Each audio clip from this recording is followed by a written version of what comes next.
பர்சனா வந்து கிருஷ்ணா இருந்துகிட்டே இருந்தாரு. It's very comfortable space for him. But அதை விட்டுட்டு இங்க வந்து படங்கள் பண்ணுவோம். அதுவும் ஃபில்ம் லைக் ஜிடி நாயுடு ஒரு பயோபிக்ல வந்து எவ்வளவு எஃபர்ட் தேவைப்படுது, எவ்வளவு ஆராய்ச்சி தேவைப்படுது அப்படின்றதுடைய முக்கியத்துவத்தை தெரிஞ்சுக்கிட்டு அதை அழகா வந்து அதுக்கான ரிசர்ச்சை ப்ராப்பரா பண்ணி இன்னைக்கு அதை அழகா எக்ஸிக்யூட் பண்ணி நம்ம எல்லாருக்கும் முன்னாடியும் பிரசென்ட் பண்றதுக்கு வந்திருக்காரு. So very happy and proud of what you done. So please வாங்க உங்களுடைய படைப்பை பத்தி நீங்க ஷேர் பண்ணுங்க.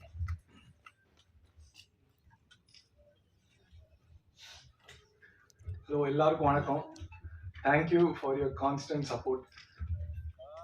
என்னை வந்து முதல்ல ஒரு ப்ரெஸ் ரிப்போர்ட்டர் கேட்டாங்க, ஏன் நீங்க வந்து ஜிடி நாயுடுவோட லைஃப் ஸ்டோரியை எடுக்க ஆசைப்பட்டீங்க, நான் சொல்றேங்க உங்களுக்கு அப்படின்னு சொன்னேன். நான் இப்போ சொல்ல விரும்புகிறேன். நான் வந்து ஸ்கூல்ல அவர் பத்தி படிச்சிருக்கேன் பாடம். அதுக்கப்புறம் ஒரு புக் ஃபேர்ல அவரை பத்தின புக் ஒன்று படிச்சுட்டு நான் வியந்து போயிட்டேன். ஒரு சீனும் வந்து சாரி பாத்தீங்களா, ஒரு ஈவெண்ட்டும் வந்து ஒரு சீன் மாதிரி இருந்தது. படம் சீன் மாதிரி அவர் வாழ்க்கை வாழ்ந்திருக்காருன்னு சொல்லி இவரோட கதையை பத்தி நம்ம படம் எடுக்கணும், அவ்வளவுதான். ஒரு ஃபில்ம் மேக்கரா முதல்ல புக்கு படிச்ச போது அவ்வளவுதான் எண்ணம் இருந்தது. அவரை பத்தி என்னன்னு தெரிஞ்சது. ஸோ அவர் எவ்வளோ பெரிய ஆள்னு தெரியறதுக்கு டைம் எடுத்தது எனக்கு. நான் அதுக்கப்புறம் என்னோட நண்பர் முகில், அவர் தான் என் கூட சேர்ந்து டயலாக் எழுதியிருக்காரு இந்த படத்துல. முகில் சார், மாதவன் சார், நாங்கள் 3 பேர் எழுதினோம். ஸோ முகில் வந்து தலை நம்ம வந்து இதுக்கு போகலாம், மியூசியம் போகலாம், அதுக்கப்புறம் அங்கே நிறைய தெரிய வரும்னு சொன்னோடனே நாங்கள் மியூசியம் போனோம். அப்போ ஃபேமிலி யாருமே நான் பார்க்கல.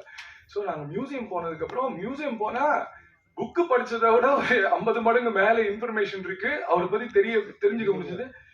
என்னது இவ்வளோ பெரிய ஆளாகிறேன்னு சொல்லி எனக்கு கொஞ்சம் அங்க வந்து இது நம்ம பண்ண முடியுமா, யோசிச்சது கரெக்டா முதல்ல இவரை பத்தி படம்னு நினைச்சு.